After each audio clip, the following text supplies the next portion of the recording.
Champ Car's back.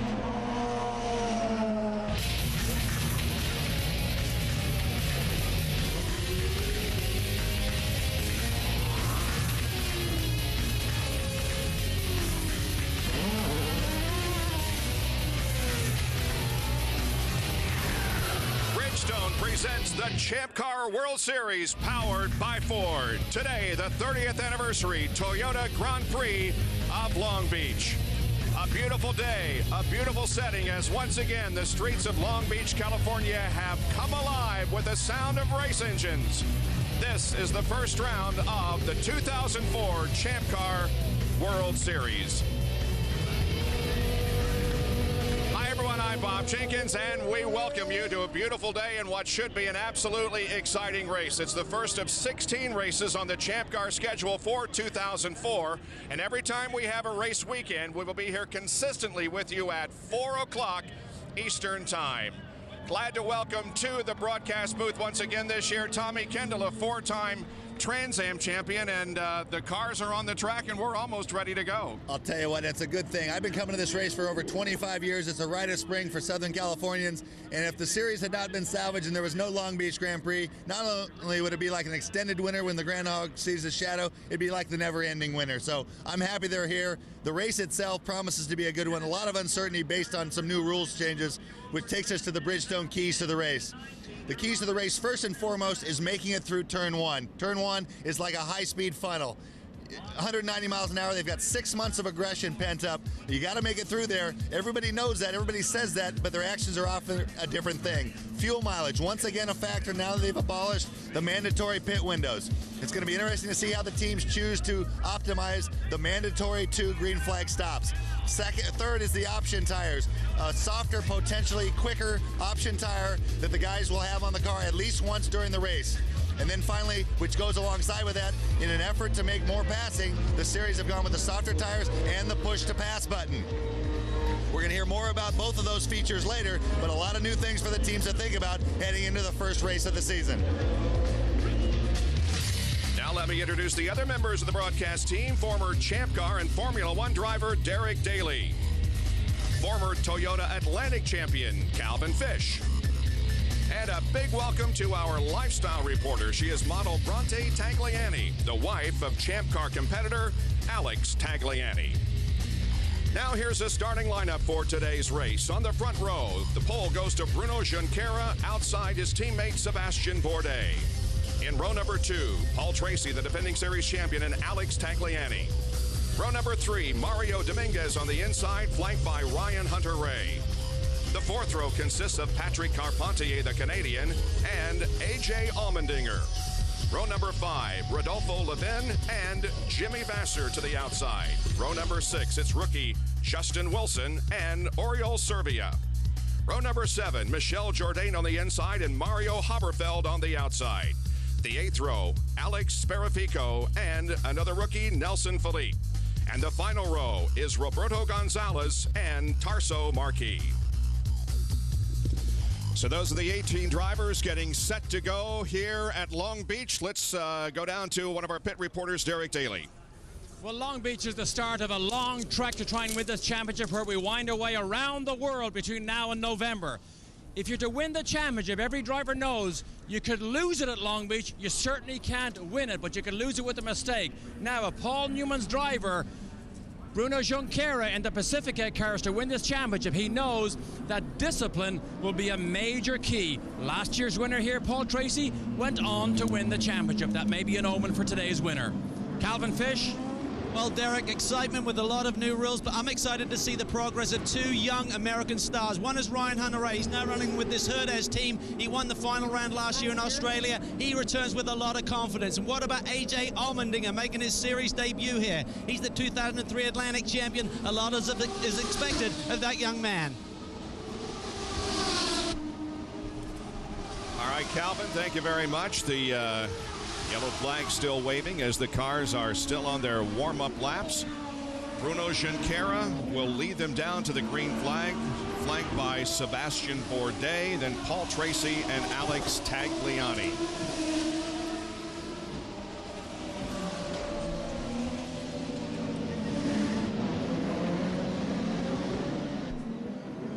field beginning to form.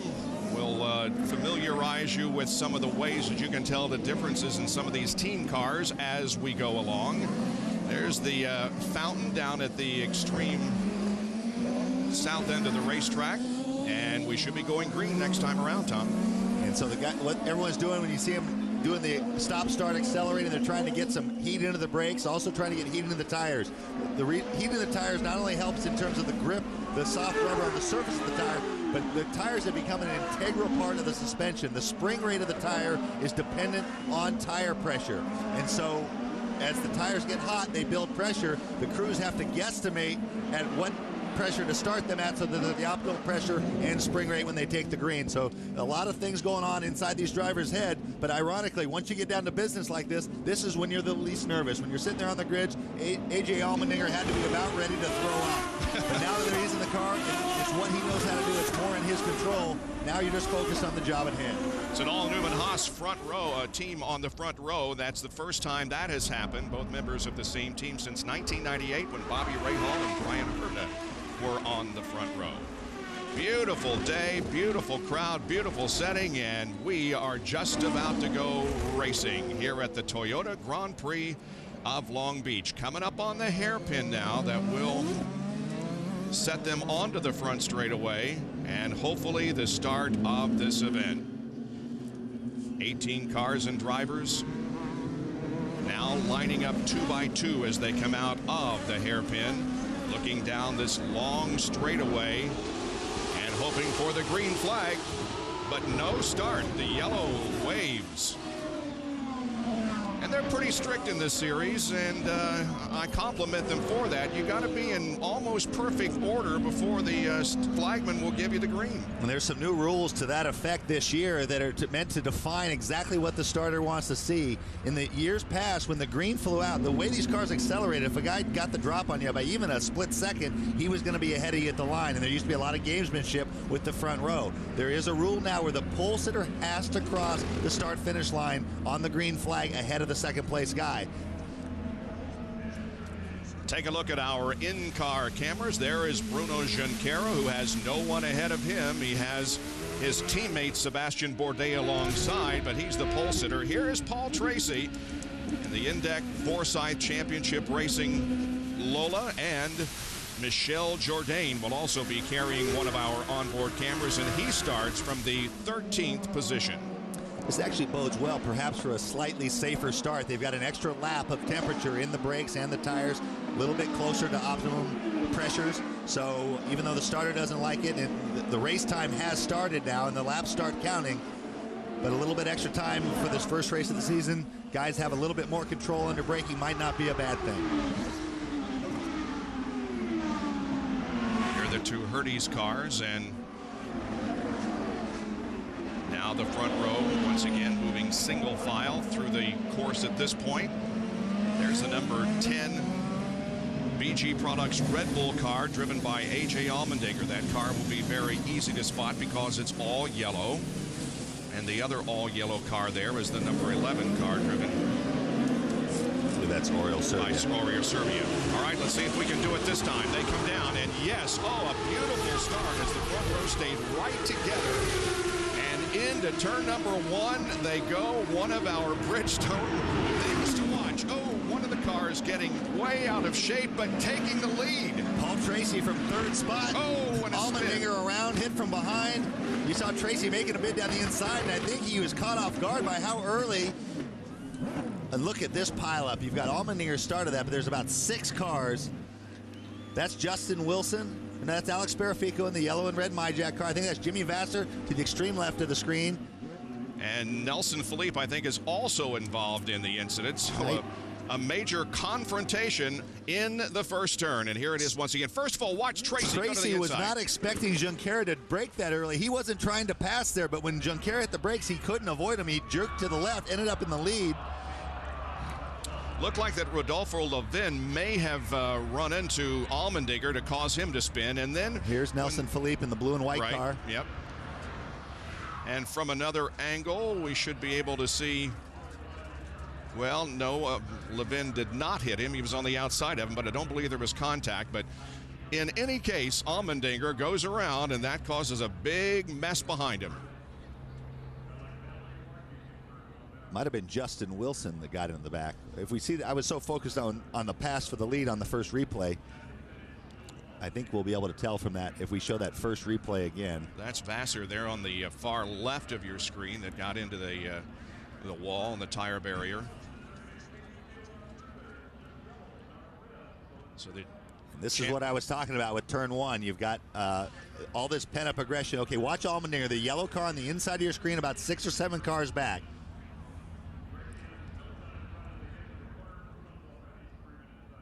It is Levine. Levine gets into his rear, even though he's on the outside. Yep. A little bit of contact between the two, but enough to send Allmendinger around. Vassar has already hit the wall, and there is Nelson Philippe. Down to Calvin Fish. Down here with the president of Rouge Sport, Jeremy Dale. Jeremy, not the start you wanted to the season. A lot of excitement with this young kid. What is the shape of the car right now? I think it's okay, Calvin. The key here is not to go down a lap, and I think we're just about to go down a lap. It was just a very, very light touch. No damage to the front wing, I believe.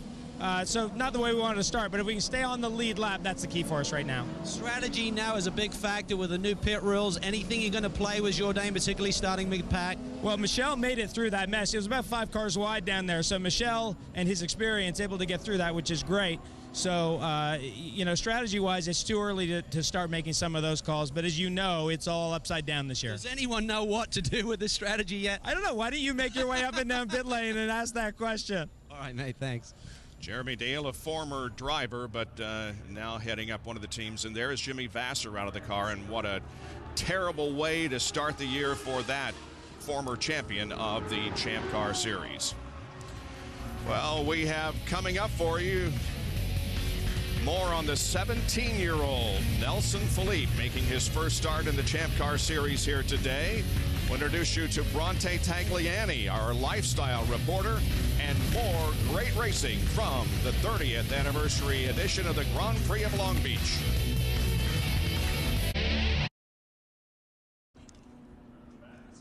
Back at the Toyota Grand Prix of Long Beach, the first race of the 2004 Champ Car season, and some carnage is still being cleaned up in turn number 1. Alex Sparafico's car being lifted off. Jimmy Vassar is also out of the race. Here's Derek.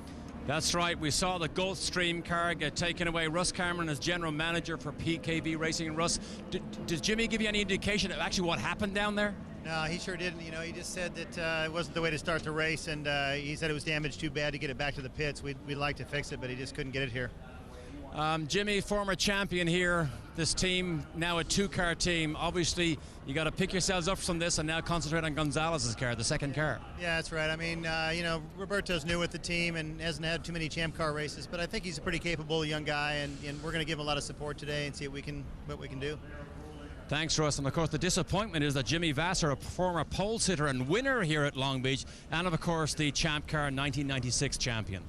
He won the Long Beach Grand Prix here in '96. He started on the pole in 2002 and finished second, and last year started 14th, made up 10 spots during the race to come home in the 4th position. But today, not a good start for Jimmy Vassar. Let's take a look at some of these onboard shots as we see the crash unfold before us. That's Michel Jourdain. Wow. Nice job of missing, huh? Well, there was kind of a mixed blessing for him starting as far back as he did. You saw the kind of gap. He was coming from way back. He was probably still on the hairpin when the green flew, but it gave him enough time to react and avoid this. So Jourdain able to drive through. Haberfeld. Oh, at the very end, Marquez was trying to squeak through, and that's when he climbed up over the top of Allmendinger's wheel and got into Sparafico. Yep. All right, let's go down to Calvin. And here with Keith Wiggins with Herdez Racing Operations. And Keith, a lot of strategy this year, a lot of new rules. Everyone's sort of like playing their cards close to their chest. But that push to pass button, we understand some of the boys may have been using it at the start. What did your boys have to say on the radio? Yeah, well, particularly one of them noticed. We can trace it, but certainly there was a good 3-4 guys that used it. A couple of them, up the front there. We haven't yet, so... We're talking about Mr. Tagliani, we believe, on the initial start. He made up some places. So what is the strategy with that? Is it really going to be just when you want to pass, or is there a strategy around the pit stops where you make up a little time as well? I think that's an individual thing, much like the tyres. I mean, it's up to the team and the driver what they think the best thing to do. And you've only got so much to use it, so the most intelligent people use it the best way they can. And once it's used, it's used. So everybody has their own strategy. New driver on the team, Ryan Hunter-Reay. How's he fitting in for you? Yeah, he's very good. I mean, we're very happy to have him, and we're expecting big things of him. And the two of them, the whole thing's working well. So, you know, should be good today. But you know how it goes. It can soon change. All right, mate. Thanks a lot. Let's go back to Bob. All right, now, A.J. Allmendinger did lose a lap in the incident down there in Turn 1. Vassar, Sparaffico, and Marquis are those that are being shown as unable to continue. So Allmendinger lost a lap. Everybody else stays on the lead lap. The Queen Mary is harbored just behind us here on the course at Long Beach. Back at the Toyota Grand Prix of Long Beach, and we are back to racing as the first turn, first lap incident has been cleaned up, and here we go. We're on lap number 8, and Paul Tracy has already separated himself a little bit from Bruno Junqueira. Tagliani is driving third, followed by Bourdais, and then Ryan Hunter-Reay. Patrick Carpentier is next. Well, whatever pep talks or confidence boost that Bruno Junqueira gave himself over the offseason to pump himself up after coming up short chasing Paul Tracy were quickly put to rest when Paul Tracy, I mean, that move at the start was incredible. It'd be interesting to find out afterwards if it was just trying to not hit the back of Junqueira when he broke way earlier than Paul thought. But this is the last thing that Bruno wants to see. Paul Tracy, the guy who won 7 races last year, out in front and checking out this early on. You could see that he had used 10 seconds of his 60 seconds of the push-to-pass system. What do you think about using it at the start of the race, as reportedly Tagliani did? Well, it's not a bad plan. It pushed him by Sebastian Bourdais. Right. You know, making up positions is very difficult. So whether he pushed at the start, you know, maybe a 7.5, 8 second spurt gets him a position. I'd say that's a good use of it. Now, early rumors were that from early testing that Tagliani was absolutely addicted to it when they were testing. He's like, fill it back up, I want to use it some more. So that might turn out being kind of like his crack pipe. We might have to say, Alex, just back away from the button. Well, the push-to-pass system is new this year in the Champ Car World Series, designed, of course, to increase the competition, make things a little more exciting for the fans. Ryan Hunter-Reay helps explain what this new innovation is all about.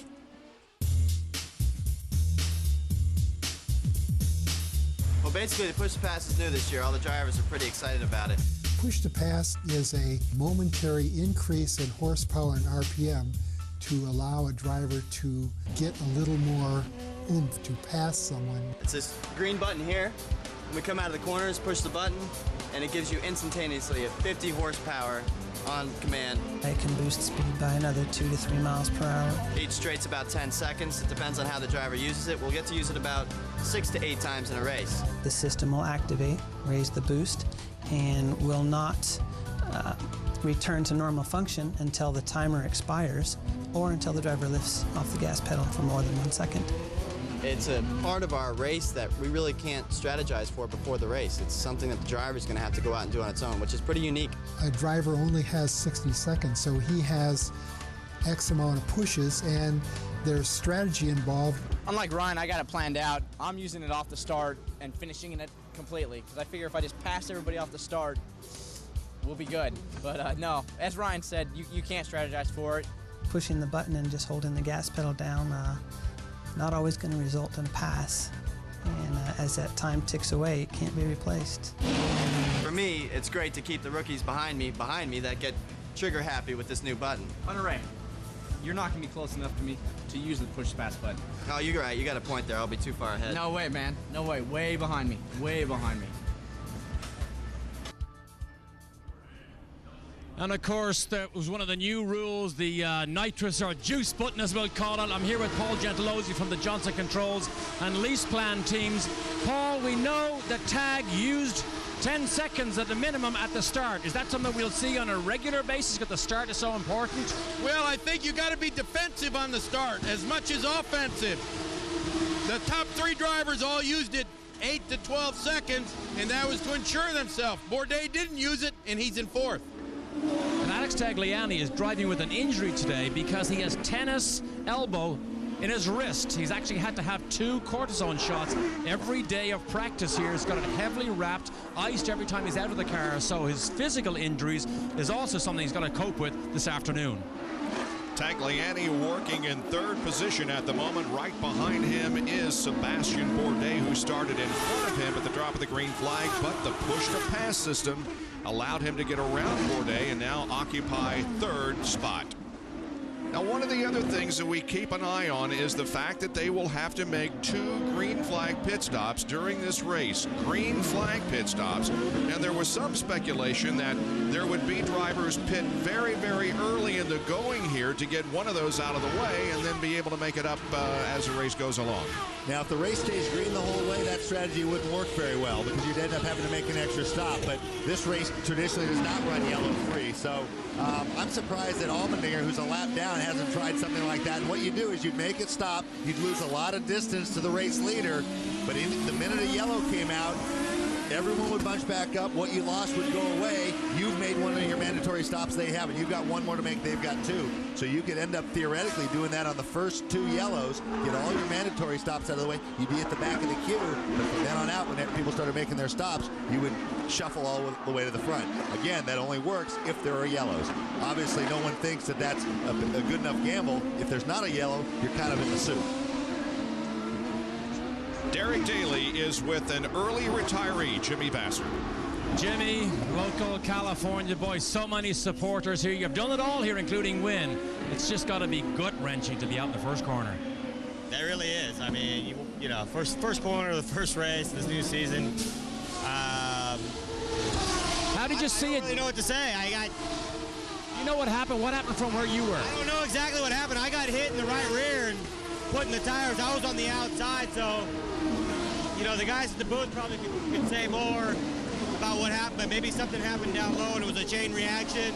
But you know, I think the start was a bit slow and everything was kind of chaos. And a couple of new cars, you know, talented guys were really weaving and chopping. A little bit of chaos going down, but you know, it was fine into the braking zone. I think I made a little outside maneuver around some cars and was clear, and then got hit in the rear. I don't know if something happened inside, you know, a couple of cars over and caused a chain reaction, like I said again. But it's too bad for us at PKV here, and Gulfstream is a local company and on side of the car. But it's a beautiful day, and hopefully the fans will be in for a great race. Thanks, Jimmy. I believe we have a yellow. We do indeed. Some smoke is seen coming from one of the cars. And that would be the number 11 of Serbia, Oriol Serbia. And so a full course caution is being displayed. Now, if a team had done that strategy, if a team had employed that and had made a stop early, they'd be in danger probably of getting lapped. But when this yellow comes out, the pace car bunches everybody back up, they would gain back everything they gave away, and they'd be way up on everybody in terms of having one of their stops out of the way.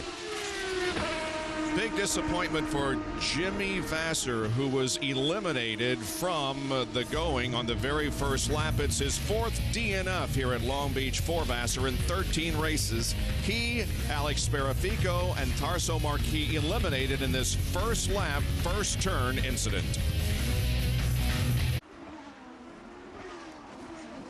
Paul Tracy continues to lead the Grand Prix of Long Beach with about a 1 second advantage over Junqueira.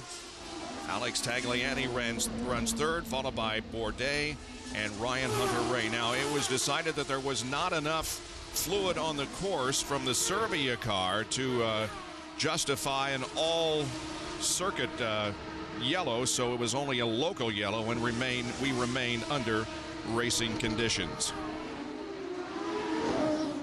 Let's go down to Calvin Fish with report on the Oriol Serbia car. Well, Dale Coyne Racing and the boys here go to work. There's an oil leak in the engine bay somewhere, which is causing the smoke. The Champ Car officials warned the team about it, and eventually we're going to bring him in with a black flag. The team brought him in.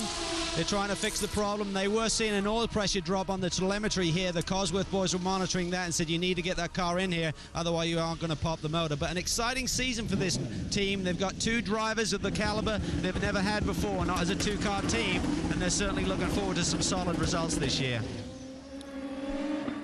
Paul Tracy leading Junqueira by just a little bit over a second now.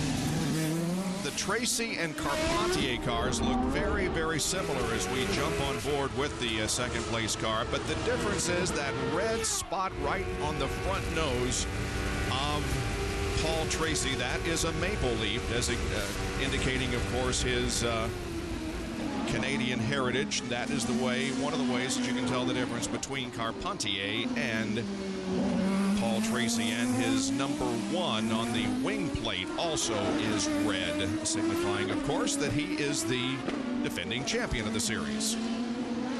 The only radio report Paul Tracy has given was that the car is good, which means Bruno Junqueira is catching him as opposed to Tracy dropping back. I looked at the timing and scoring. Junqueira just set fastest lap of the race, so we are in for a real charge here. That's an interesting point, Derek. Talking about the form of Bruno Junqueira in terms of the bigger picture of the championship implications. Bruno finished second to Paul Tracy last year, even though he got out of the gate very slowly. He was able to accumulate points in the first several races, even though he did not have a lot of speed. He was new to the Newman-Haas team. It took a while for him to gel with the engineers and get the car tuned to his liking. His style was not too similar to the driver Cristiano D'Amata, who had left the team to go to Formula One. So the fact that he is this quick early in the season bodes well when you add it to his characteristic, even demeanor, even temper, good decision making. Could bode well for Bruno Junqueira's championship run. While we continue to watch the action on the track, we can tell you that the number 11 car of Oriol Servia is officially out of the race. So Bruno Junqueira setting his sights on the leader, but Tracy continues to pull away. The advantage now up to 1.6 seconds. And before today, Tracy had led 3,386 laps in his Champ Car career, the most of any driver. The guy second on the list was Jimmy Vasser, and he is already out of the race. So Tracy will continue to pile up and go further ahead in the list of most laps led in Champ Car competition. He has led all 18 laps so far today. Calvin? Well, Bob, it's been a bad day for Dale Coyne Racing. One of the early retirements was Tarso Marquez. What happened there on the first lap?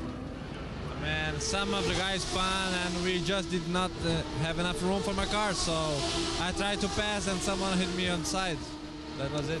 You have to be excited about the potential this year. I mean, everyone in very equal equipment, a lot different in Formula One with the experience you had over there. So potentially you and Oriol can really put in some strong performances this year. I mean, we started very well this weekend. In the first practice, I was 10th or 15th. It was good, but at the same time, we had a lot of problems during the weekend. So I think we need to work very hard. We have all the equipment and it's just working the right way. I think we'll be there. All right, mate. Best of luck in the next round. Thank you. 19 laps completed as Tracy, Junqueira, Tagliani, Bourdais, and Hunter Ray continue to be the top 5. Paul Tracy is leading all the way so far and has the most laps led of any active driver. He is second on the all-time list. There's down through position number 12 held by Nelson. Back at the Toyota Grand Prix of Long Beach, Paul Tracy has led all the way so far, took the advantage near turn number 1 of the very first lap and has held it all the way. Junqueira, Tagliani, Bourdais, Hunter Ray, Carpentier, Dominguez, Wilson, Levin, and Jourdain are the top 10. Now, Tracy has begun to lap some of the slower cars. Roberto Gonzalez has been lapped, and so has Nelson Philippe.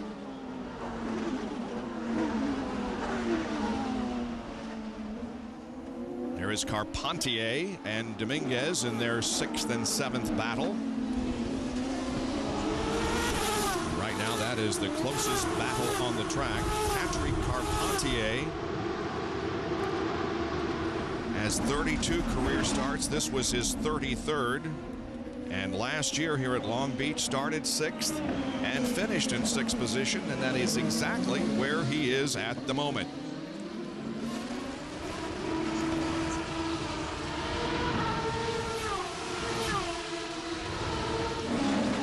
Back to Paul Tracy, who continues to enjoy almost a 2.5 lead now on the pole sitter of the event, Bruno Junqueira. There is Junqueira. And we've been told that they're on different strategies as far as the option tire. Bruno Junqueira started on the softer option tire. Paul Tracy didn't like it the few times he had it on his car. So what should be an advantage, they haven't found that to be the case with the Forsythe team. They don't have confidence in that option tire. I think they're going to, as we see AJ Allmendinger coming into the pits, we're going to see Paul Tracy probably, I think, push that off as long as he can and try to run the option tires on his shortest stint. And down to Calvin. AJ Allmendinger making his second pit stop of the day on the first stop after that incident on lap 1. They did not top him up with fuel for some reason, so they had to come in again. This is the second set of option tires. So our 2003 Atlantic champion is back underway, and this morning we had a new first round winner in Scotsman Ryan Dalziel taking round 1 in the Toyota Atlantic Championship, guys.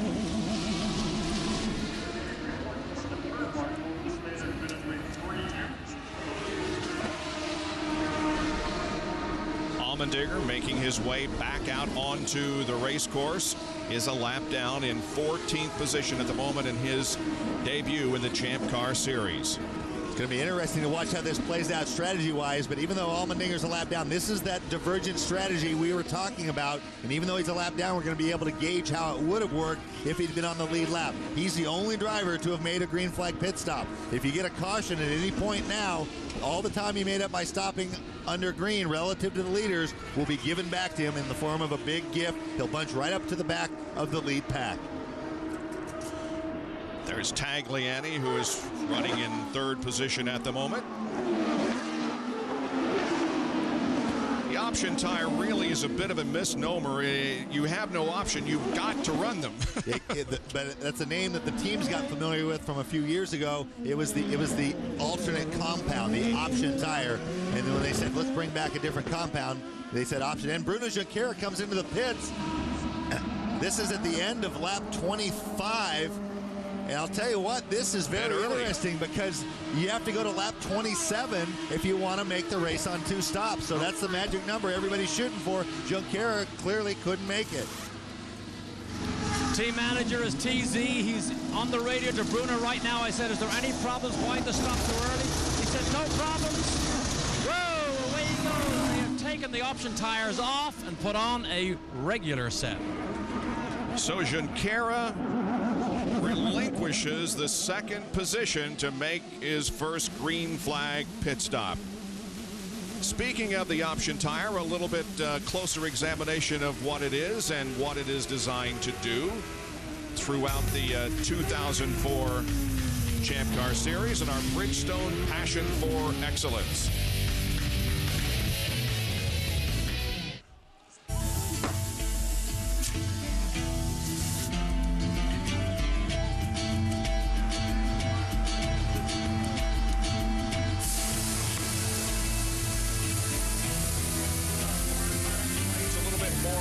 This tire and how it will work in... It's historically been difficult to pass on street courses, but we've been working with Bridgestone tires and in conjunction with Champ Car come up with a new concept which we believe will lead to better overtaking possibilities. That's the word from Al Spire from Bridgestone about the option tire being utilized throughout the season.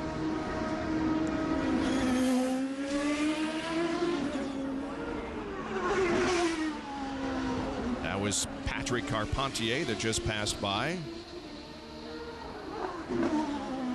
Here he comes. Sandwiched between the 2 Herdez cars. Ryan Hunter-Reay and Mario Dominguez. There is Carpentier, 32-year-old driver from Quebec, Canada. And he was Paul Tracy's teammate last year on the Players Forsythe team. thought he was again this year. About a few days before the press preview, he got notification that Rodolfo Levine was going to be Paul's teammate and that he was just being retained on kind of a as-needed basis, which was not what he wanted to hear. But that got reversed fairly quickly thereafter, where Jerry Forsyth stepped up and said, we're going to run 3 cars, a third one for Patrick, in addition to the 2 for Paul and Rodolfo. Carpentier has won at least 1 race in each of the last 3 seasons. His most recent win was at Laguna Seca last year. The characteristic of Patrick, it seems like when he is on, and it's generally at a fast sweeping type course, places like Portland, Mid-Ohio, Cleveland, Laguna Seca, when he is on, he's almost unbeatable. But those times have been few and far between during the season, and I can't put my finger on why he can't keep that form all the time. But even Paul Tracy says when Patrick's on, he says no one can touch him. And Michel Jourdain making a pit stop.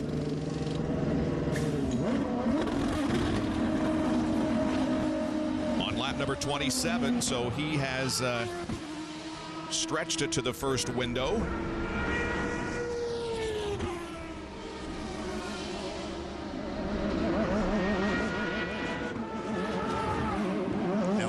Cycle through. It'll be interesting to watch Junqueira. The reason you generally want to go as far as you can before you make that stop, because in the Champ cars, they're not allowed the tire heating blankets that they are in Formula One. So it would...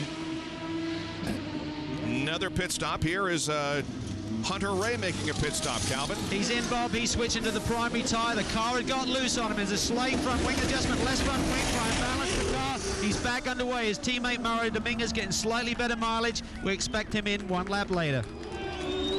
To explain that loose condition, they were trying to, you saw the crew member turning on the front wing, taking a little bit of front wing out.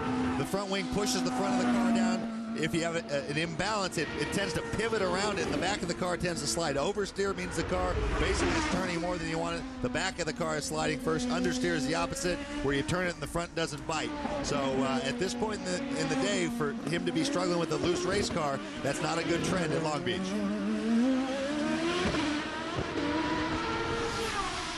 I just had a look at the telemetry on Paul Tracy's pit box here. He has used 12 seconds of push to pass, which he used at the start. Tracy, remember, will be in about 2 laps, and he is going to not use the option tires. He's going to try and use them only at the last stint. Tommy, as you know of conversations with Paul Tracy, he's just not able to get on with those tires as well as other drivers.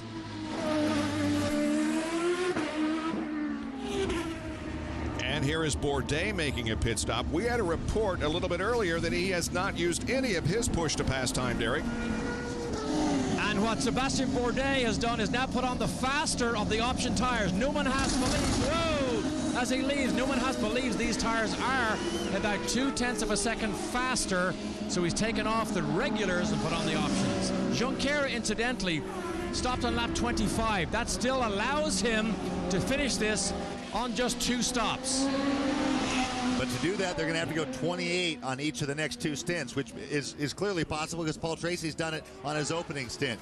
But as I was explaining, and as Paul Tracy heads to the pit lane. There he is.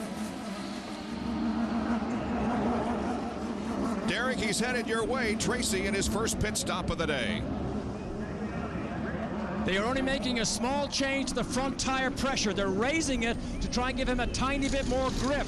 They're not sure whether the car understeers or whether the car is understeering because of fluids laid down by Servia.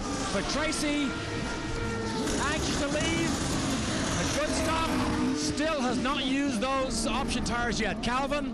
And Mario Dominguez is in. He's getting slightly better mileage than his teammate. Good, clean start for the Herdez boys. This team have really got their act together. He's made no chassis adjustment, but he has gone to the option tire. He liked it in qualifying, so he should be in good shape.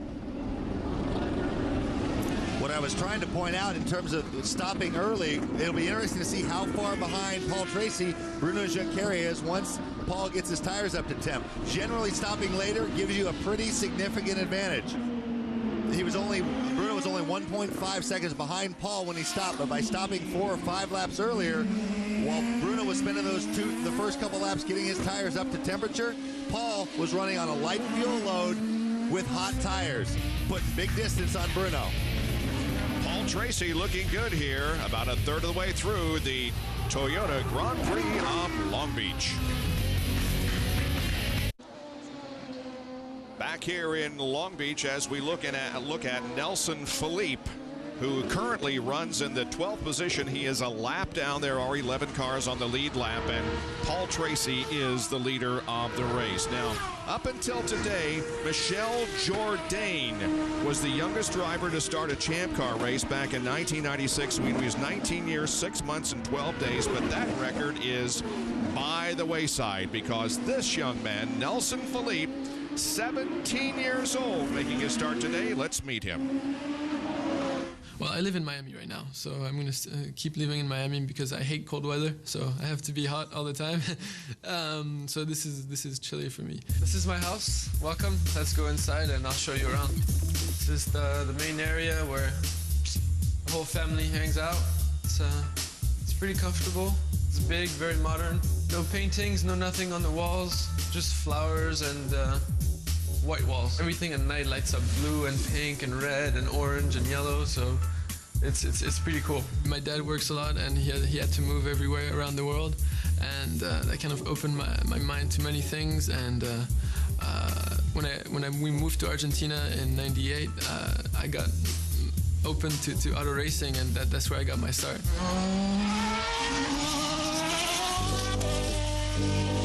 This is my dog, Gaucho. Ooh, Gaucho, bonjour, bonjour. He always wants to go outside. This is the pool. This is very small. We don't use it that often. This is our fleet of jet skis. We have these 4, and then there's the small one on the other side. And we just go out and just go play.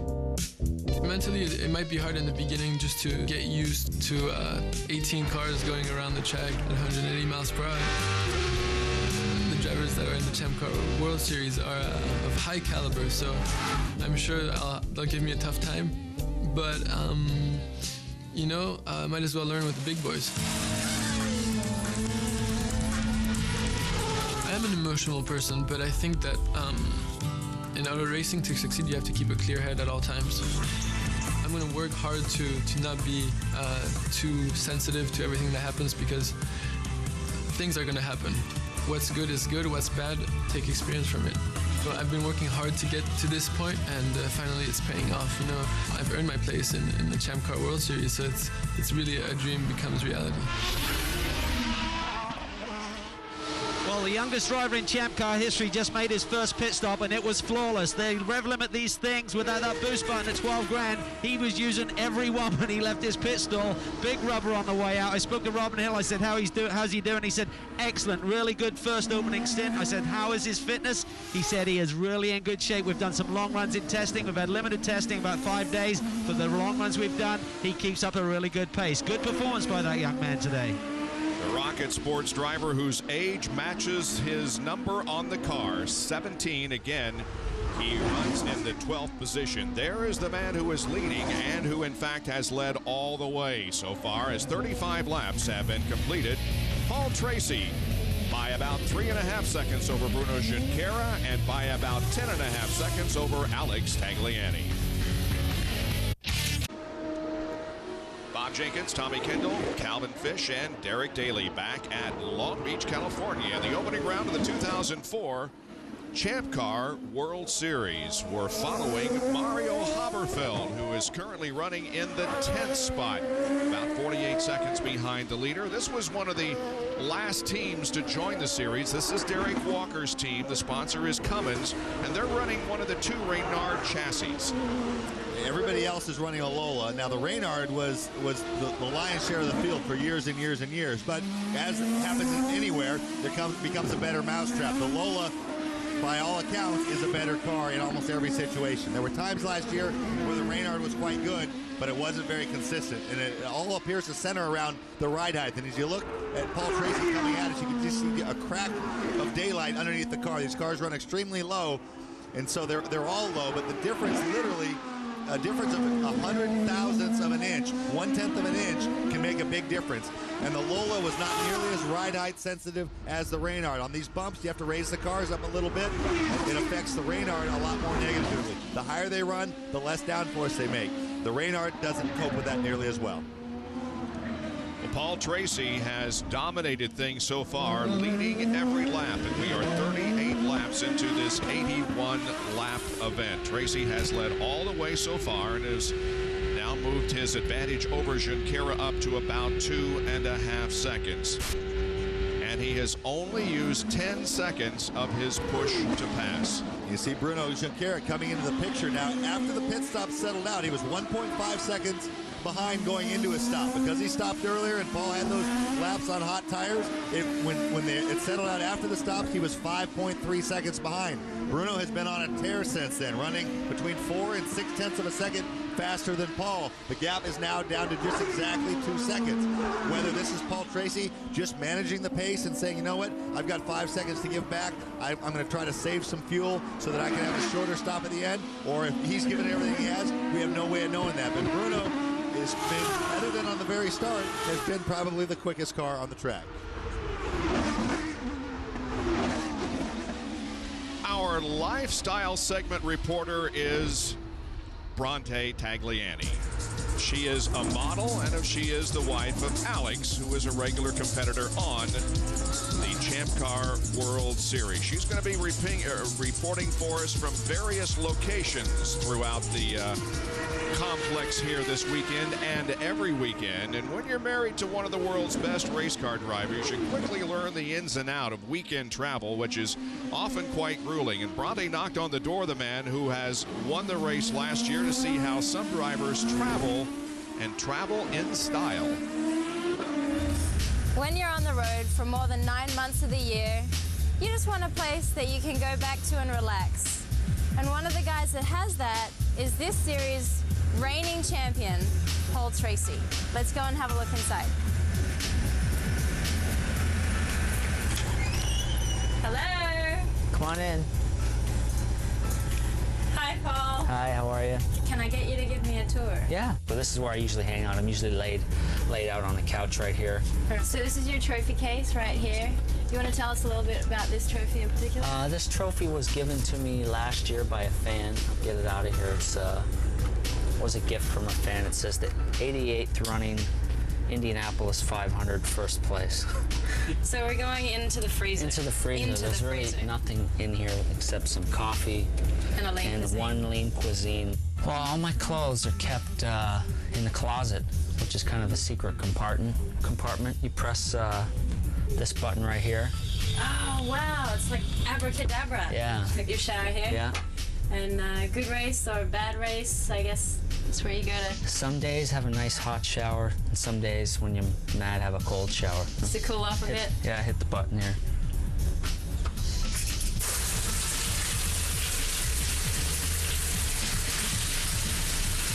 Not a bad way to travel the country. I'm not so sure that he'll be taking that to South Korea and Australia and other events like that, but boy, what a way to travel, and we thank Bronte for allowing us to go inside Tracy's motor home. And Tracy is the leader now. Bronte's husband, Alex Tagliani, is having a very good race, running in third position, Calvin.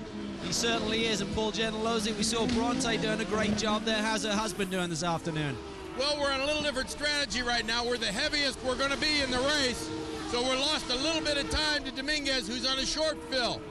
I think we see Bruno catching Paul. They got a different strategy going, too. It won't matter till the last lap. You started on the option tire on the primary, now with a shorter potential third stint, Paul. Which tire will you use for that? Well, the last stint will stay with the baseline tire. You don't know what's going to happen to track conditions. Better to be safe. All right, Paul, best of luck. Meanwhile, let's see what the leader's doing. Derek Daly. Neil Mickelwright is the team manager here for Paul Tracy. Paul, we see Junqueira begin to eat away at Tracy's lead. Are you concerned? Not terribly. I think obviously Paul's been doing this a long time. He hasn't made any complaints or any problems with the car. I mean, in the last go around here, this past lap there, we picked up a 10th back on him. So we know that Junqueira's got to stop before we do. So there's no point blasting way off into the lead if we know that he's going to stop before we are anyway. So you think there's some psychology going on. Thanks, Neil. I would say, boys, he sounds confident. Yeah, but without question, the lead is being eaten into, so to speak, because we talked about how he had a 2-second lead not too long ago. Last lap, it was down to 1.3, and I'm not so sure, but what it is isn't even less than that right now. Junqueira catching Tracy at the Long Beach Grand Prix. A beautiful setting here in Long Beach, California, as the 30th anniversary Grand Prix is underway with 45 laps completed. Here are the standings. Tracy, Junqueira, Tagliani, Dominguez, and Bourdais are the top 5. And there is Alex Tagliani running in 3rd position, and one of the best races on the track at the moment is between himself and Mario Dominguez, who is just a few car lengths behind. There is Dominguez in the Herdez, one of the 2 Herdez cars. Now, during that break, I was trying to figure out all the different strategy options, and with the new fuel strategy, the elimination of the mandatory fuel windows, it's opened things wide open, and you've got 2 different competing pressures. One is, if it stays green, you always want to stop as late as you can so that you minimize that penalty from being out on cold tires while your competitors are out on hot tires. Going exactly the opposite way, if you figure the longest you can run on a tank of fuel is 31 laps, if any one of these guys in, say, the top 10 stops at lap 50, knowing they can make it to the end from that point on, that person potentially is sitting on a huge gold mine. If a yellow comes out, that guy will be able to bunch back up to the back of the pack with these guys still having to make another green flag stop. So the leaders have to balance that. They got to keep their eyes. They want to go longer than the guys right behind them, but if anybody stops early, that's the first domino to stop. So I'm watching to see who the first car to pit is within that window where we think they can make it to the end. It is a very interesting strategy that has to be employed because of this rule regarding 2 green flag pit stops. And look now at how close Dominguez is to being in charge of 3rd position from Tagliani. Paul Tracy is the leader, and he has led all the way so far. We'll be right back. Back at the Toyota Grand Prix of Long Beach, you're watching the best battle on the racetrack. This is 3rd, 4th, and 5th. Tagliani, Dominguez, and Bourdais all bunched together. It's interesting to note that Paul Tracy has 13 starts here at Long Beach. If you combine the number of starts of Tagliani, Dominguez, and Bourdais, you come up with 13. So Paul has as many starts here as 3rd, 4th, and 5th combined. And he has 3 more wins than them combined, too. That's right. Now, the interesting thing shaping up, when you have the 3 cars running together like this, they're coming into the window for the last pit stop. And they all stopped within a lap of each other, but if one of them was able to save fuel, Paul Gentilozzi gave us a little bit of a clue. He says this is the heaviest the tags will be all day. That means they took on more fuel. These guys, that's why these guys are bunched up behind him. If you're bunched up behind a guy, in the old days what you used to do is you'd say, I'm going to try to go a lap longer. That would be the perfect time to employ that push to pass button for that entire lap. Use all 60 seconds if you have to make that lap a blinder, because that's the lap that's going to match up against the guy who just pitted lap on cold tires and make up the maximum positions. But Tag's got news for them. He's fueled up all the way. He's probably going to try to go to maybe 10 laps further than when that window first opens up. And where the weight affects you the most is right there under braking. Weight is a thing that affects you everywhere. It's like when you have extra weight on board, it doesn't stop as well, it doesn't accelerate as well, and it doesn't turn as well. So, but braking is probably the area you feel it the most. We understand that Junqueira is going to be in very, very shortly, possibly the next lap. Ryan Hunter-Reay, who missed the first turn, coming back on course after doing a J-turn. Running in 7th position. There are 8 cars. Make that 11 cars on the lead lap. Now, Hunter-Reay was a perfect example of a guy I thought who might employ that risky strategy where you gamble on there maybe being a yellow, maybe even more so now. If he were to stop now, he's not, that's Justin Wilson in front of him in 7th place. Junqueira's in, Derek, headed toward you. And Junqueira likes these option tires. They are softer and faster, he believes. Tommy, he is now going to go back on the option tires for a second time in this race. That is an unusual strategy as opposed to what we see from Paul Tracy.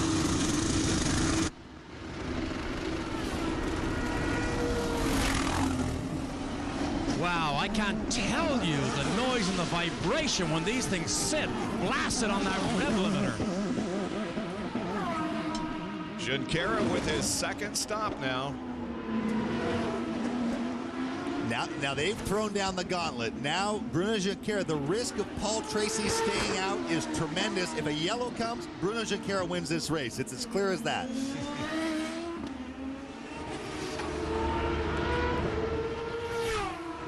I'd be very surprised if Tracy does not stop on this lap. Only had 2 cautions in this race for a total of 6 laps. Count me as very surprised. If it stays green to the end, Tracy's plan is faster. There's no 2 ways about it. But the risk reward of staying out, he's going to lose a few seconds to guys that stay out and run longer by those cold tires that I was talking about. But it's just not worth the penalty if a yellow comes out. A.J. Allmendinger lost a lap on the very first laps. He's in 13th position, and Dominguez is in, Calvin. He is. He's putting the pressure on Tagliani, Bob, but they couldn't wait any longer. They're switching from the option tire to the harder tire for this final stint. They're really going with the full fueler, but another great stop as Allmendinger passes him by. Doesn't surprise me that the 2 teams that I think probably the highest of in terms of strategy, the Newman Haas team and the Herdez team, have employed this, what I feel is a very shrewd strategy. Mario Dominguez was the 2002 Champ Car Rookie of the Year. Gracious gesture by A.J. Allmendinger there. He's a lap down. He knows that Dominguez needs to make time on these cold tires. Now watch Dominguez trying to push on cold tires. 1,500 pounds, 750 horsepower on tires that will feel literally like they're on ice for a couple laps. That's Rodolfo Levine that he has come out just ahead of. He's running in 9th position.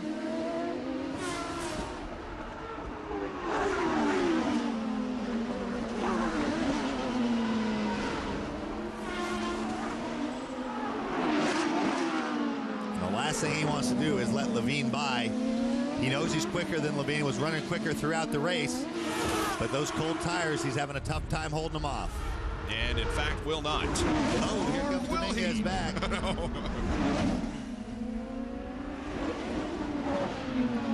So his hope now is that Levine will be heading for the pits before too long, before he starts impeding his forward progress. Off the hairpin. And Levine will not make a pit stop this time. Finished 18th in the point standings last year, did Rodolfo Levine for Walker Racing. And Dominguez right behind him in the 8th spot. And the reason that was a pretty good gamble by Junqueira is he was about 10 seconds clear of 3rd place Tagliani. So we saw by stopping early, it cost him about 5 seconds to Paul Tracy because of those cold tires. He has 5 seconds to give to 2nd place. So there's nothing but upside for Bruno Junqueira. If he gets a yellow, he wins the race. Down to Calvin Fish. Well, Long Beach always brings out the stars. Pleasure to see Paul McCartney and his wife here. Paul, what brings you to Long Beach today? Heather was doing an interview with Paul Newman last night, and so we came along. Paul invited us, so we came along to watch his team, Newman Haas. Pretty exciting stuff, wouldn't you agree? Yeah, it's great, man. It's noisy. We love it, don't we, baby? Yeah, a lot of testosterone flying around. Absolutely. What about your man there? Does he like to drive fast when he's on the street? When he's what? When he's on the street, is he a good driver? Yeah, he's not bad. Not as good as me, but he's not bad. All right, guys, great to see you both here. My little car's never going to seem the same after this. The legend, Paul McCartney. There's Sebastian Bourdais running in 3rd spot. He is among those needing a second pit stop here, and this battle continues on the racetrack. And here comes Bourdais. Derek Daly. They have elected to put him on a different strategy to his teammate Bruno Junqueira. He is not going to use the option tires for this last run, which means he just used it in that middle stint. They made a tire pressure change earlier. He said the car is very good. So for a man on his way, hopefully, to the podium, nice stop.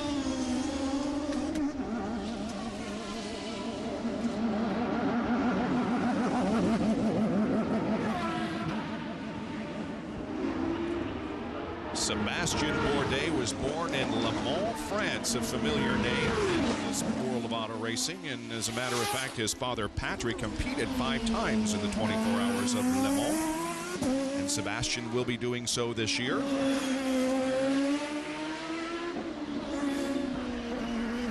So add Bourdais to the list of people that is hoping for a yellow flag before leader Paul Tracy and second place Alex Tagliani pit.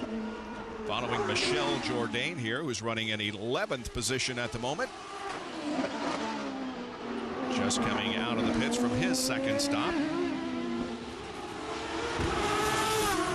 It'll be interesting to find out if perhaps Bourdais' team made a spur-of-the-moment decision to call him in. He was coming up on the back of Ryan Hunter-Reay, and a lot of these strategies change on a moment's notice if your track is being impeded by a slower car. You have all these projections based on maintaining a certain lap time, and you have to be fluid and recognize if this is something that could make this strategy no longer most attractive and duck into the pits. Here's Calvin Fish. We're down here and Paul Gentilozzi has gone ballistic. Paul, what's the problem? Well, there's a lot of bad politics out there. Hunter-Reay cost us 5 seconds blocking for his teammate. That's not the way to race. There you go. There you hear it. Really getting fired up down here. Emotions are high. They told Tag he had to make hay when the others had pitted, and this is costing them big. Tracy is in. Derek. This will be a short stop for Tracy. He does not need the amount of fuel that Junqueira just put on. He will put on the option tires. They are a softer set of tires. This may be an absolutely perfect strategic move for Paul Tracy as this race has unfolded. Here he goes. Well, it's going to be interesting to see if he likes those option tires. Well, he isn't known for that. I think the reason they put him last is because he hasn't thus far. Theoretically, they're quicker, but the only times he's had him on the car, the teams did not have any to test with. They did not have enough to run him really in practice even. The only time Paul's had him on the car were the first day of qualifying, and he did not like them. He's got quite a bit of time in hand over Tagliani, and it'll see how he shakes out with Bruno Junqueira as well. Tagliani has not made his second pit stop, neither has Patrick Carpentier. So second and third will have to pit soon. And that was something that when I talked about switching strategies midstream, that was something that's why Paul Gentilozzi is so upset. They could have done it, but their whole heavy fuel load during the second stint was based on having a clear track. Now, whether you get so obsessed over that and you refuse to see the writing on the wall, if Hunter-Reay's holding you up, he's holding you up. If you can't get by him, it doesn't do you good to scream and yell. It makes you feel better a little bit, I guess. But here's Tagliani and Calvin Fish. Tag brings it in. He's going to look for a good clean stop here. It's going to be a time stop. They don't need a full fuel load. I believe they've got 22, 23 laps to get him to the finish here. So it'll be a fresh set of tires, fresh set of Bridgestones going on. They're going to the primary, as Paul has told us. And then we're going to look for a tap. Problem with the right rear. Problem with the right rear nut. This is going to cost them dearly. And now they get it tightened up. I'm not sure they got the job done. Back up in the air. This is costing them once again. There was going to be a time stop, and it's a lengthy one. Delay with the right rear gun. And still the car not moving. I bet you they got the nut cross-threaded on there. Kind of reminds us of last year when Michel Jourdain sat on the pole and was leading until he came in for a late pit stop and had transmission problems. And this, I mean, for a guy like Alex, who's just poured his heart and soul into this race, just had the frustration of being held up by Hunter-Reay, and that just really takes the wind out of your sails. It's amazing to me that Tagliani, who is making his 78th start in Champ Car competition here this afternoon, has never won a race. He has finished second 3 times. Carpentier is in, Derek. And also it will be a short stop for Carpentier also. He's going to go on the softer of the option tires for this last run. They are ever hopeful now they can get Tracy's teammate onto the rostrum with him. They gave him a drink of water, iced water. He's obviously hot in the cockpit.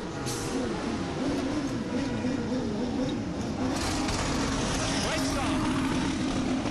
Clean pit stop for Carpentier. He rolls back into competition after taking a lead briefly when Paul Tracy made his second pit stop of the afternoon. Back with more in a moment from Long Beach, California. 62 laps completed in the Toyota Grand Prix of Long Beach. Paul Tracy leads. That man right there, Bruno Junqueira, is running in second spot, and he is about 8 seconds behind.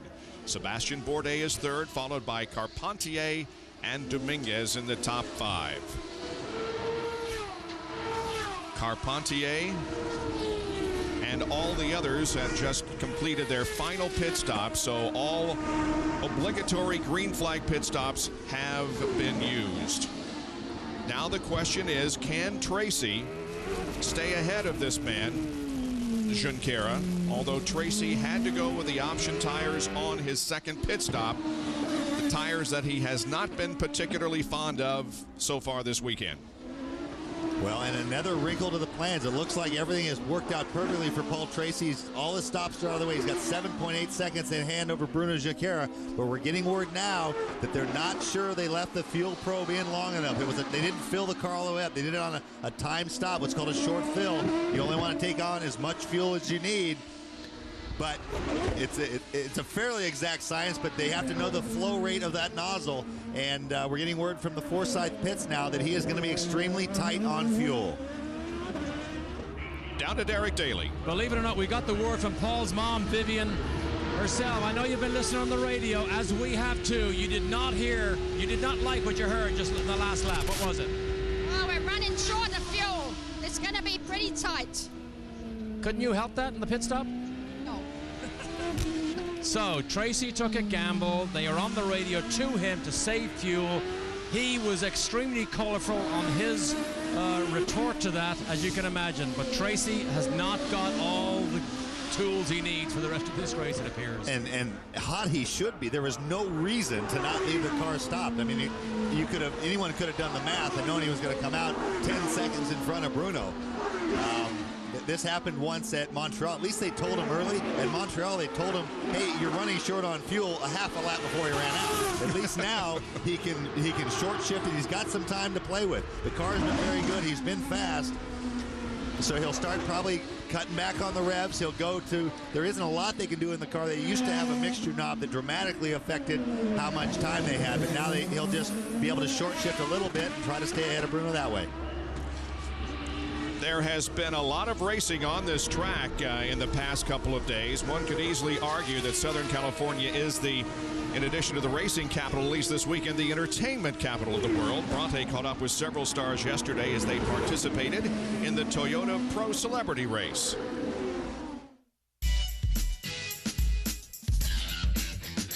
How are you feeling about racing a real race car on a real racetrack? It's definitely a challenge for me, considering I just learned how to drive a stick like an hour ago. I want to win, of course. Of course you want to win. A win for me today in wet weather conditions, which I've never experienced in a race environment, is finishing. Excited for the race today, Chris? Very excited. I'm a lot of adrenaline pumping through my veins right now.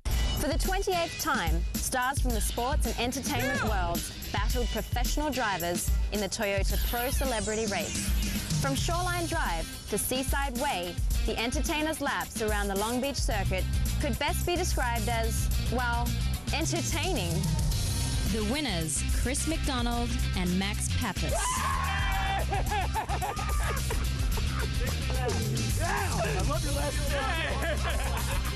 Today was just a fantastic race. 10 laps, shootout, really fast. Rain, we had everything, and it was pretty special. Between Hobbit, swimmer, boxer, actor, we got it all covered. I have champagne in my eyes because he got me really good. And it was winning champagne. That was winning champagne. It's the sweetest it'll ever taste. Like you said, winning and spinning. Winning and spinning, baby. Just to finish. Thank you. Congratulations. Thank you. Pappas and McDonald, winners of the Pro Celebrity Race here yesterday. The interval is really shrinking between Paul Tracy and second place Bruno Junqueira.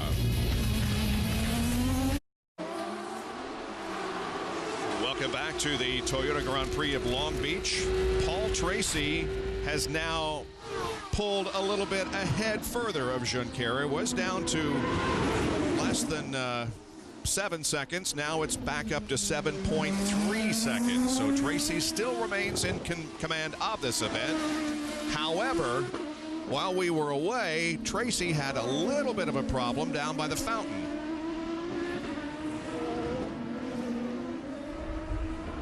Oh boy, that I'll tell you what, that's not just a glancing blow. That kid, you saw the spark. That's from the magnesium wheel.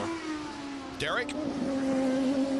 Thank you. I'm here with Neil Mickelwright. Neil, I know you just watched the monitor. That was Patrick Carpentier? Yes, it was. Yeah. Okay, update us on the heart attack. Update us on the heart attack that Paul's mom, Vivian, just had when she heard the potential that he had not enough fuel to run hard. Is that now incorrect? Yeah, it's incorrect. Initially, after we'd done that last stop, you know, we do everything by computers and timing and so on and so forth.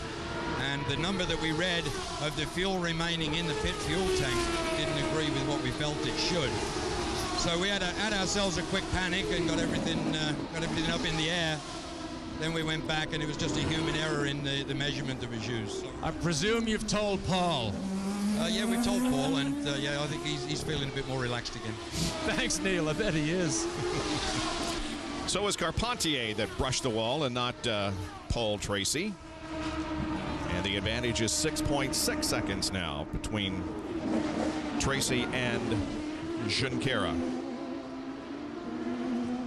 We saw in 2 laps when they had told Paul to start saving fuel, it went from 7.3 to 6.4 to 5.9 right when we went to break. When they told him you've got fuel, he quickly gapped him by a full second on the following lap, and now it's been solid up in the 6.5 second range. Seems to be holding pretty steady right there. The best rookie performance is being turned in by Justin Wilson, Calvin. Yeah, it's a great performance this afternoon. I'm here with Eric Bechelot, team owner for Conquest, the MyJack team. And Eric, this ex-Formula One guy, he really doesn't have some of the attitude of those boys over there. He's a really down-to-earth guy and doing a great job for you today. Yes, he's doing a great job. I mean, you have to consider we put this car on the track just a few days ago. And Justin has 3 days with the car. You know, I mean, actually 3 days in Champ Cars. And we've done only 2 days, you know, with this car. So he's pretty close to turn the fastest lap in the race. So he's doing a good job with P6. We wanted just a good solid result this weekend. And so far, so good. TK was looking at that boost button and looking at how much was left. He said to remind you guys that it's not like your cell phone. There's no rollover minutes. He needs to use it up. Yeah, exactly. It was pretty cheap with the button, but no, we told him to use it, and we tried to get the fastest lap of the race, which is about 2 tenths slower than the fastest lap. But it's all right. I mean, it's quite interesting, you know, with these tires, we have the option tires and the pass button, all kind of stuff. So it's quite interesting. It's definitely different than before. Very exciting. I think it all comes down to he's an Englishman like myself, TK. He doesn't like to spend it. Eric Bachelard, himself a former driver in the Champ Car Series. Justin Wilson drove 11 Formula One races last year for Minardi and Jaguar, finished 8th in last year's U.S. Grand Prix at Indianapolis.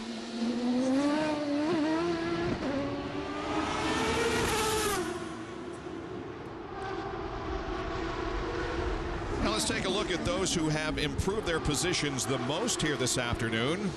Mario Haberfeld started 14th, is currently 9th. Wilson has also improved his position by 5, and Philippe, Gonzalez, and Carpentier have each improved their position by 3.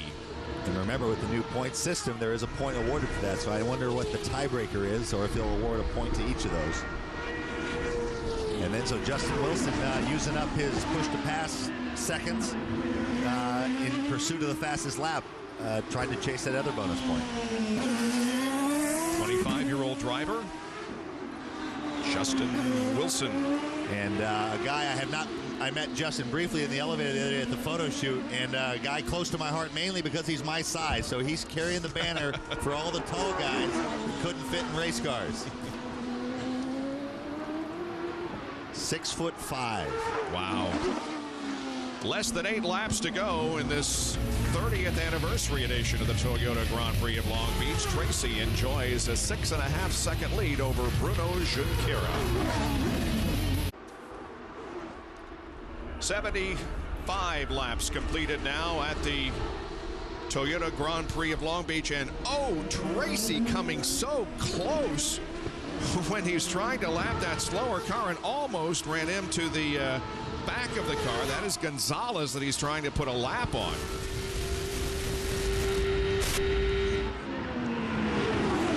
Now makes the pass clean and lets him know he was not happy about that. Took 2 seconds out of his lead on that lap. 2 seconds. Our report on Nelson Philippe earlier today as being the youngest driver ever to start a Champ Car race. And he's running in 13th position, Calvin. He's having a great run. I'm down here with his crew chief, is currently on the radio to him, giving him some information, telling him that the leader is coming up behind him, I believe. He's saying, don't give up position. We'll try and get a quick word here with Robin. Robin, if we can break in. Keep pushing. Robin, young guy's done an awesome job for you today. Your thoughts on the day so far? Absolutely phenomenal. He's done a phenomenal job all weekend. I mean, this kid is good. He's a very, very good racer. He learns, he listens. It's been such a pleasure working with him. I have to say I was a little bit concerned about the age, but he's impressed me to no end. I mean, I'm looking forward to the season. Yeah, and when you impress this guy, he's worked with the likes of Jimmy Vasser and Zanardi during their championship years. That means a lot, guys. Coming up through the shifter cards, through Barber Dodge Pro Series, and making that awesome jump to the Champ Car Series, Nelson Philippe. Well, the interval now between first and second is once again going down considerably to 2.6 seconds between Tracy and Junqueira. This lap traffic. Yep.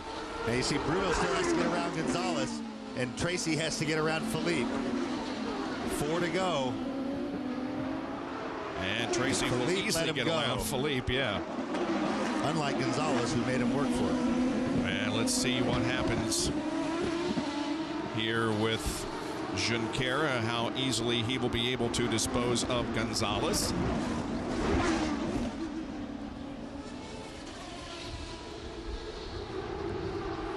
Coming up on 3 laps to go. Well, at least Gonzalez is being an equal opportunity pain in the neck.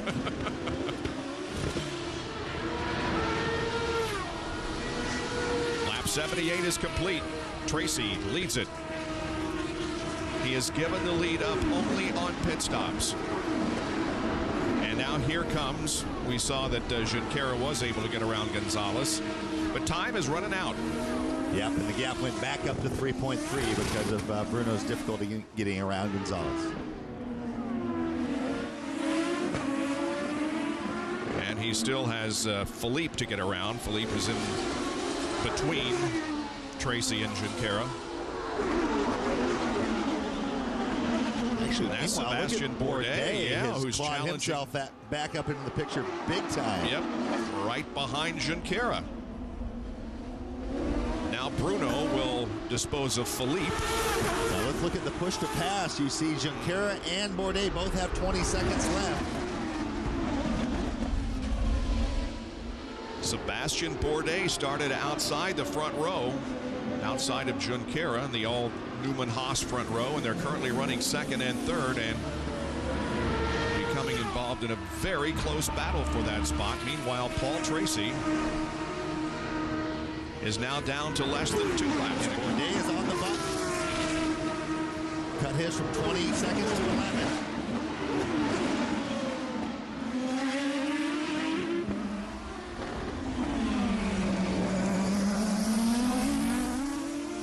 I don't like that name, push to pass. We might not have to solicit input from the fans on coming up with a better name for that. Yeah. The juice button, the sauce, the boost button or something. ChampCarWorldSeries.com, I'm sure, will be anxious to hear your opinions on what it should be called.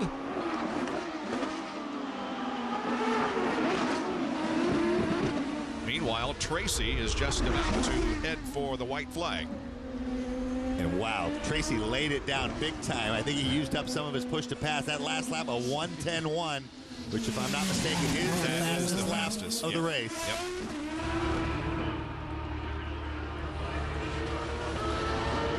And there's the white flag. 1 lap to go. He comes down to complete the next to last lap, and the interval is 5.1 seconds.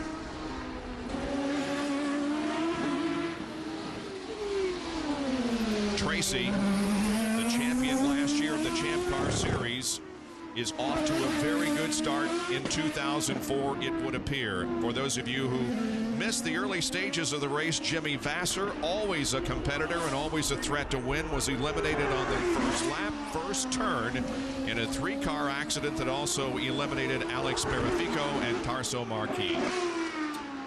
And again, except for the times where he has come in for a pit stop, relinquished the lead during those times, Tracy has led the entire distance after starting in 3rd position and pulling a really impressive move at the start of the race to duck inside of Junqueira to take the lead.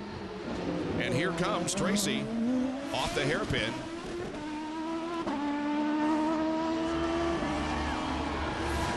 And Paul Tracy wins the 30th anniversary Toyota Grand Prix of Long Beach. Junqueira 2nd, and Sebastian Bourdais finishes in 3rd spot. This is Tracy's 4th win at Long Beach, and here come Carpacci and Dominguez for 4th and 5th. And Justin Wilson comes home in 6th position. It's Tracy's 27th career win. 2 years in a row, he's won the first race of the season. Back in a moment. The checkered flag has been waved for Paul Tracy, and now he's winning it. He's the victor at the Toyota Grand Prix of Long Beach. Here's Derek.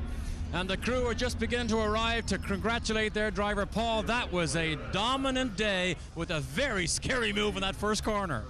Yeah, the car was just been perfect all weekend. You know, we didn't get a chance to show it in the last lap of qualifying. We just didn't get it right, but we had a great car all weekend. And just looking at that picture right there, I look a little bit different than in years. That was Paul Tracy, 1993, but Paul, it still feels just as good to be in victory circle. It feels great to start the year off on the right foot, and I really just want to thank all the fans that are out here and all the Champ Car supporters. I want to thank Jerry Forsyth, Kevin Kalkoven, and Paul Gentilozzi. Bridgestone, I want to thank Ford for supporting the series, and most importantly, Spike TV for having us, and we're going to do great things. And of course, your mom, who gave us a heart attack when she told us you were short of fuel, but she's part of your celebration, I know. Thank you, Paul Tracy. Well done. Dominant day. Calvin? Down here with Bruno Junqueira. Bruno, did Paul surprise you with that move in turn 1? No, because I knew that he was going to try something like that. He passed from the start, and that's it. Unfortunately, the way that the rules are is you had to go on the safe strategy to pit earlier. Seems like you guys were concerned if there was a yellow that you could really get behind the 8 ball, so you were pitting as soon as you could rather than waiting, correct? Exactly. I'll pit soon as I could and then save fuel for the rest of the stint. And I think the Pacific Air car was faster than Tracy's car today, as I catch him twice, but you know, I mean, these rules, there is no race. A lot of people here today in Long Beach was really nice, but unfortunately, they didn't see what they expect. It's a fight between me and Trace. Okay, well, the one thing that we've been told this weekend by the Champ Car guys is if they need to change something, they're going to do it real quick. I'm sure they'll get a lot of feedback on this today. Well, there were 5 changes among 3 drivers. Paul Tracy led 77 laps here this afternoon. Here is the unofficial finish. There were 2 cautions for a total of 6 laps. And with his 4th win at Long Beach, Paul Tracy breaks the tie between himself and Mario Andretti and moves to 2nd place on the all-time win list here at this racetrack. Dominguez finishes in 5th spot, and Justin Wilson is the highest placing rookie and did a very, very fine job. As we look down toward the rest of the finishers here today, Paul Tracy is about to take a lap around the racetrack and allow the fans to salute him and his great performance here today. Getting a kiss there from his new fiancée, Patricia. Last year we saw him, he was winking. Everybody thought he had some sort of a seizure going on. And when he first started dating Patty, he was giving her signals back home. But now they've just recently got engaged. good way to kick off the new season for Paul. There's his mother, Vivian, who you wonder where he gets his sharp tongue. You look no further than Vivian. Well, that's called the podium truck, and on the podium today are Tracy Junqueira and Bourdais. Again, it was a very safe race, no injuries, but the thing that really caused us some concern at the very beginning of the race was that pileup in turn one, as you predicted before the start. Well, I mean, it's just kind of a function of you have that many guys that keyed up going that fast, and the accordion effect, you throw cold tires into the equation, and that's what happens more often than not. Once again, Paul Tracy wins here at the Toyota Grand Prix of Long Beach. Junqueira, Bourdais, Carpentier finishes in 4th position, and Mario Dominguez brings home a 5th place spot for Team Herdez. Justin Wilson, Hunter Ray, Tagliani, Haberfeld, and Levine rounded out the top 10. And so we do have a Trans Am race coming up, and we wish Tommy Kendall good luck in it. That does it for our coverage of the Champ Car World Series. Join us again May 23rd at 4 o'clock for coverage of the Tecate Telmex Monterrey Grand Prix from Monterrey, Mexico. Very much appreciate your joining us here this afternoon for our coverage. For Tommy Kendall, Derek Daly, Calvin Fish, and Bronte Tagliani, I'm Bob Jenkins. So long from Long Beach, California, and a 30th Toyota Grand Prix of Long Beach, won by Paul Tracy.